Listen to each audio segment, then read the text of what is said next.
Well, the Iranians have prepared themselves for this situation, and they've said that they will destroy the uh, electrical power plants, the energy infrastructure of countries across the region in retaliation.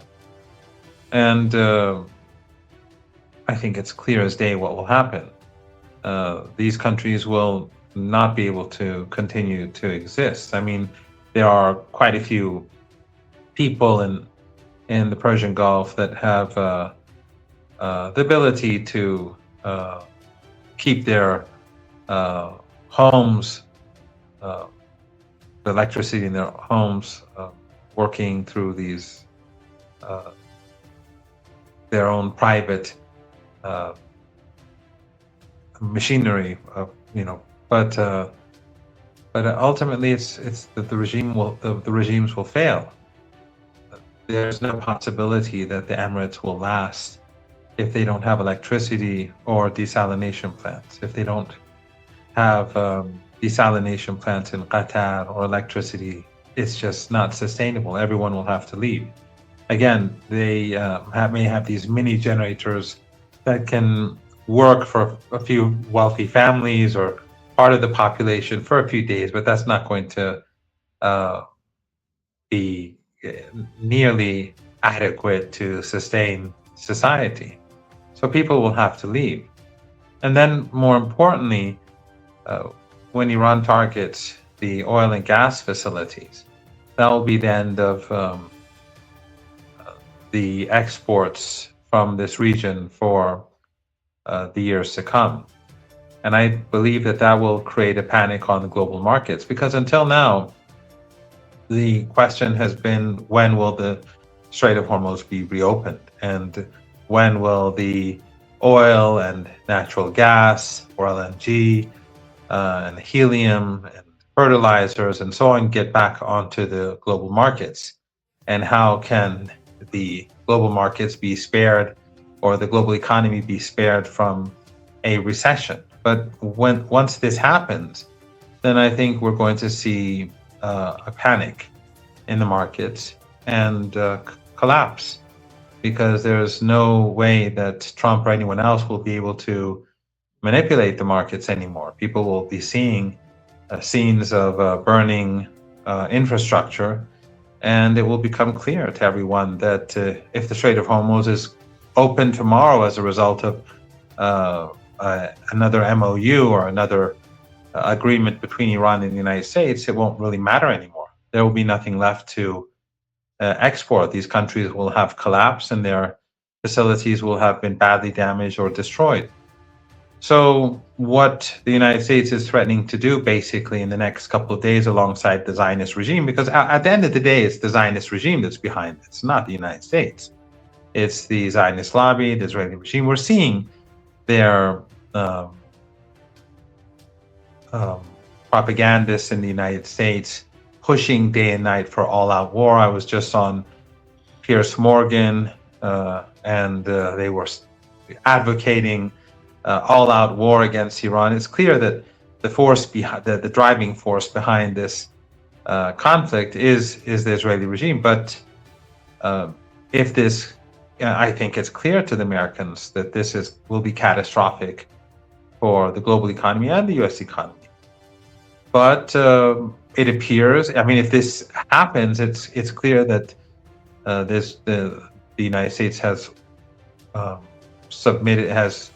accepted its own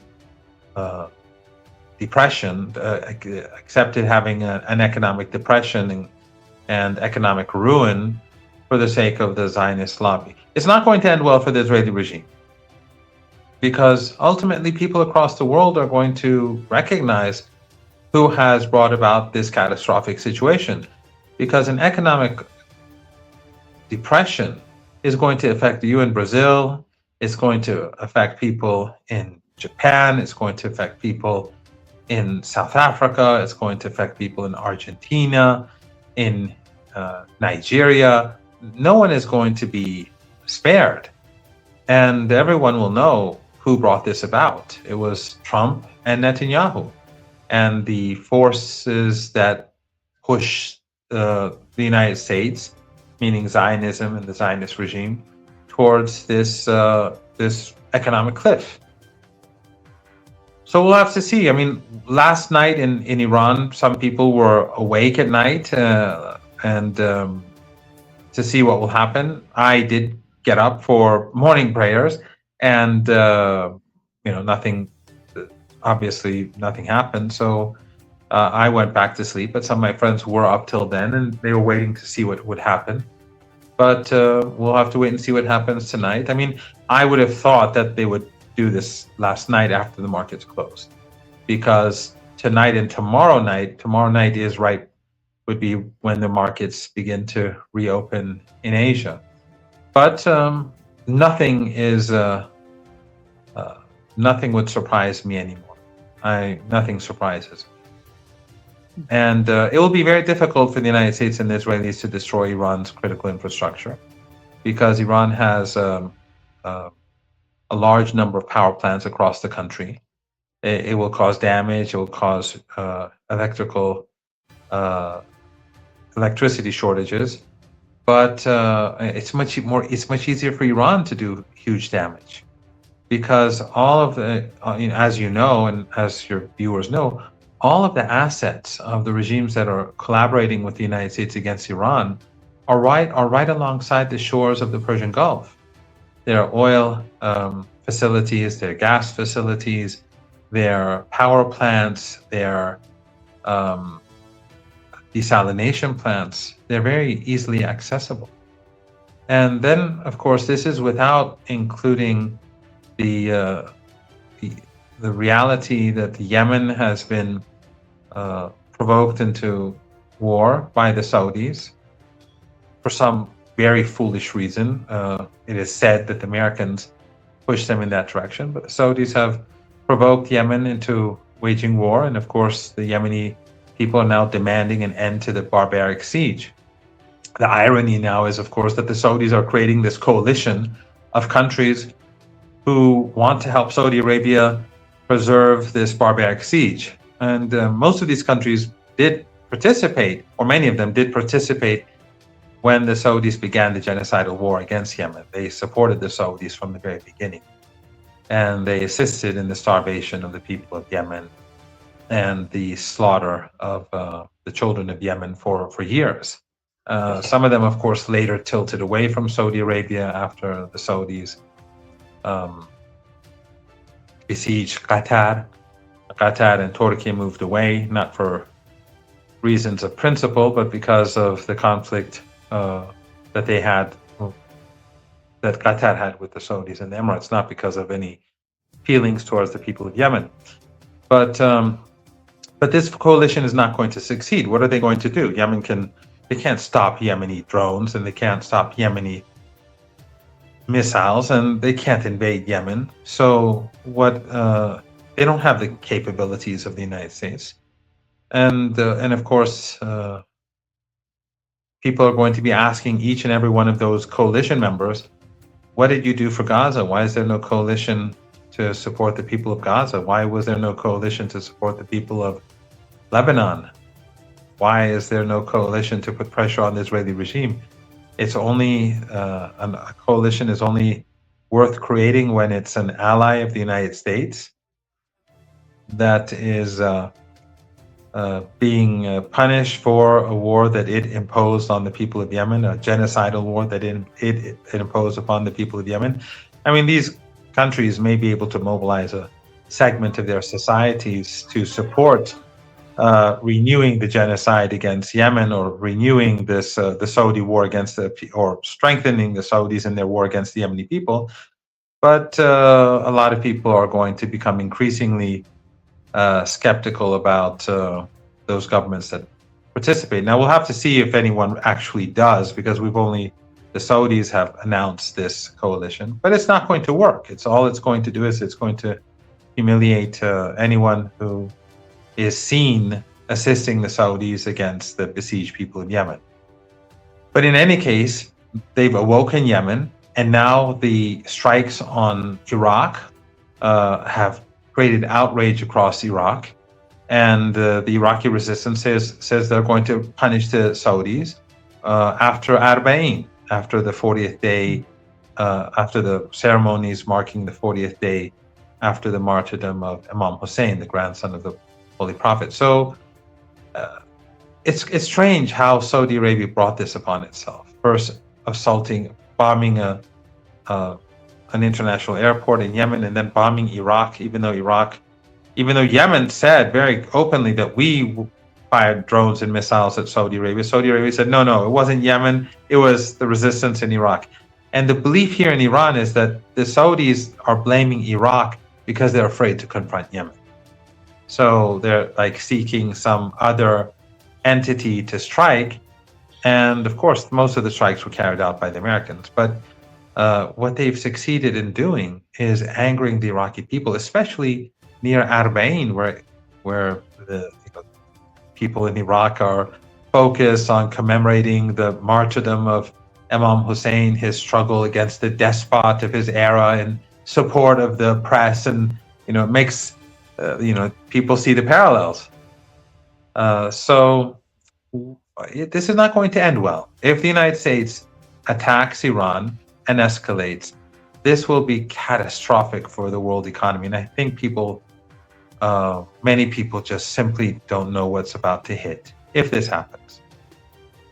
You mentioned the case of Iraq. Even we had the statement on the part of the Iraqi resistance, and they said, we didn't do that. We didn't attack. We didn't use the drones against Saudi Arabia, but nobody seems to care in Saudi Arabia about what they're talking about. And the other point is the attacks on Egypt. 2 American ships were attacked in Egypt. They said, New York Times came out with an article saying that Iran is behind this. Then we had Iranian foreign minister coming out and said, we didn't do this. We don't need to do this. And maybe some people are arguing some of these attacks are false flag operations. What is happening, particularly with the case of Egypt? Was it Iran? Well, I obviously cannot say who it was. I have no idea.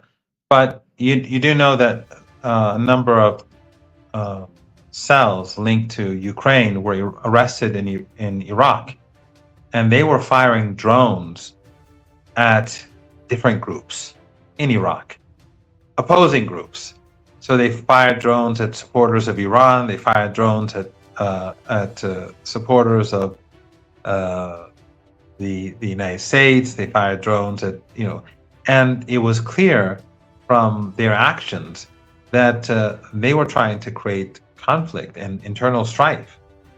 And so they were just carrying out false flag operations. And it wasn't, as I said, it wasn't targeting one particular side. It was targeting different political entities to bring about, I suppose, civil war.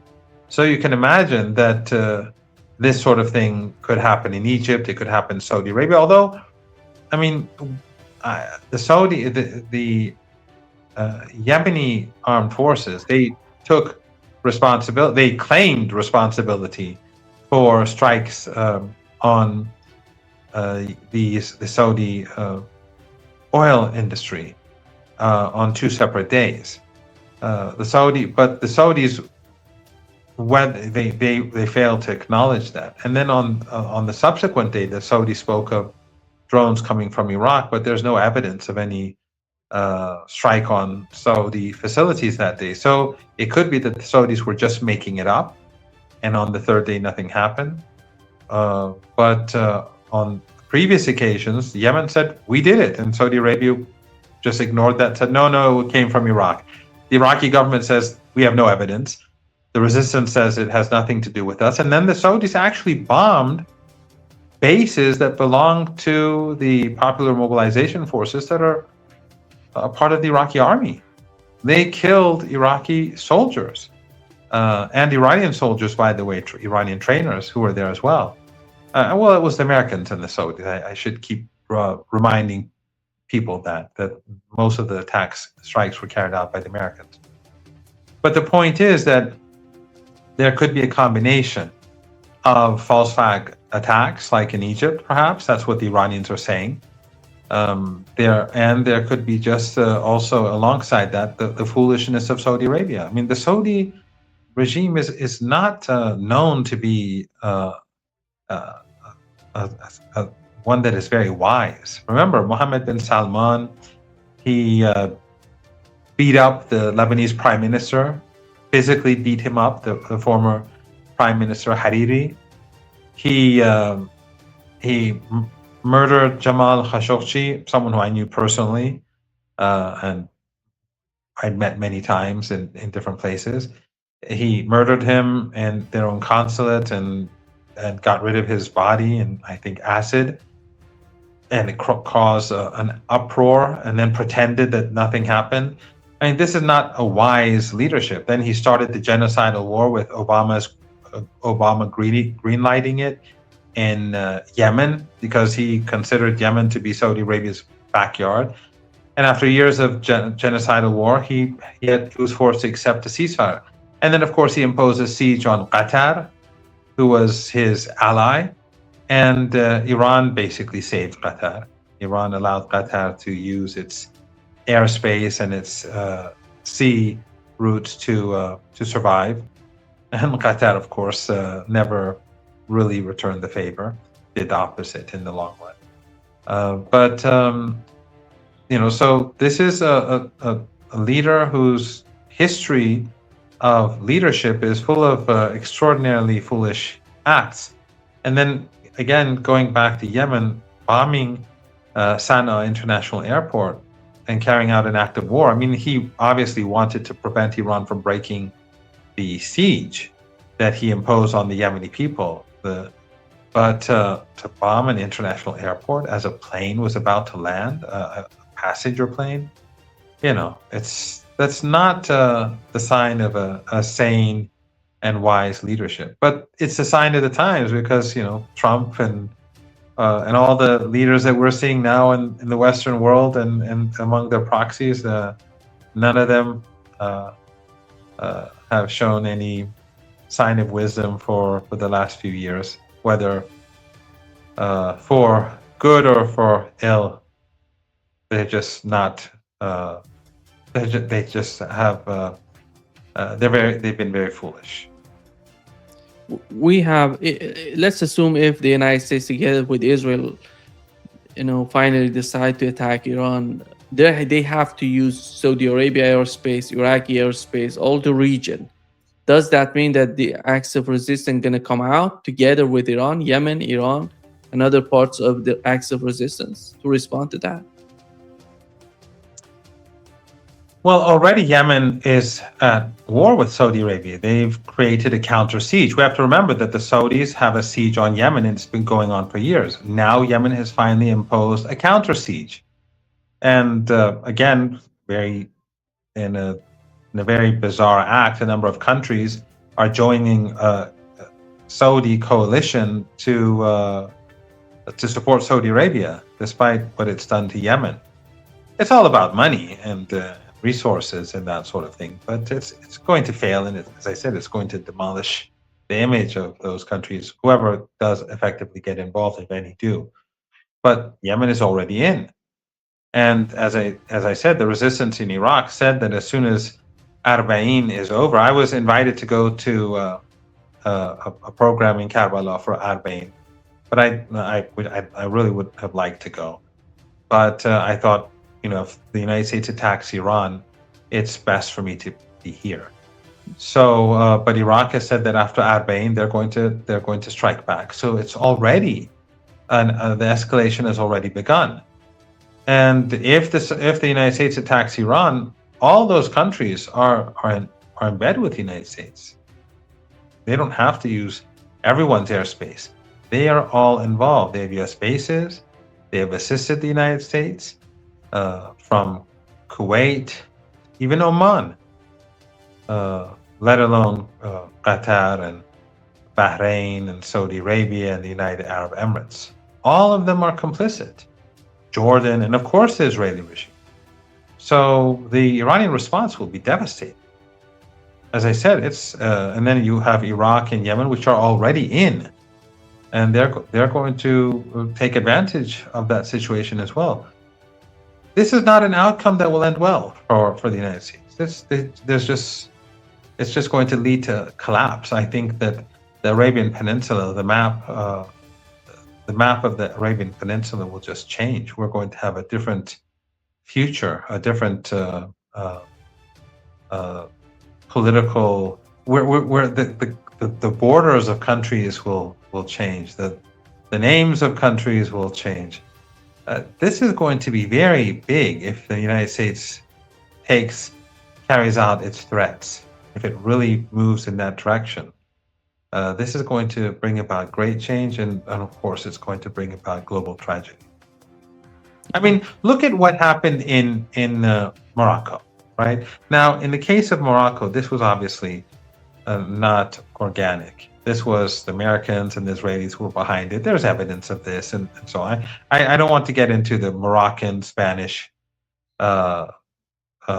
history. That's not the issue. The timing is what's important, right? So that's the history of the two countries and the grievances and all that aside. The timing is it makes it clear, and the way in which this operation was carried out to send 50,000 people into Spain, Spanish territory, was of course well organized and well planned. Well, if the United States attacks Iran's critical infrastructure and Iran retaliates, which it will, and then we have global economic collapse because the markets will collapse, then what happens? I think you're going to see that sort of thing, but organic across the world. You're going to see people move on the move in countries where there's no food or where there's when the economies have collapsed. They're going to move to places which historically have been better off. So I think there will be mass migration in different parts of the world away from centers of poverty. But of course, the problem will be that everywhere will be affected. Everywhere in the world will be moving towards poverty and destitute. So this movement is going to create unbelievable tensions and misery in itself. Yeah, Kuwaiti army said that Iran launched drone attacks and struck several places, including government facilities in the north, and as well as civilian vehicles belonging to one of the civilian companies on Bubiyan Island. The Bubiyan Island and the north, and these are locations that were used. The United States used to, for their HIMARS system. They were there, the attacks basically in the western part of Iran and the state of Khuzestan. And all of these cities, Behbahan, Ahvaz, Abadan, these cities were attacked by using these HIMARS and ATACMS from Kuwait. And what is the perception of the way that the United States is moving around their weapons in Kuwait? Well, the United States is moving its air defense systems from northern Iraq. And that, I think, is an admission of defeat. And that the continued Iranian strikes are only going to decimate U.S. capabilities further. And the same is true with Kuwait and across the Persian Gulf. Kuwait is one of the places where the Americans have stored a lot of equipment.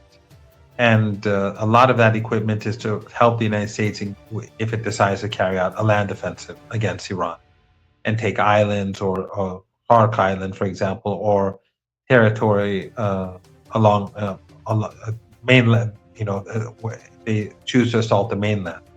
So the Iranians, and of course Kuwait is deeply involved and assists the United States in carrying out not just airstrikes, but as you pointed out, missile strikes.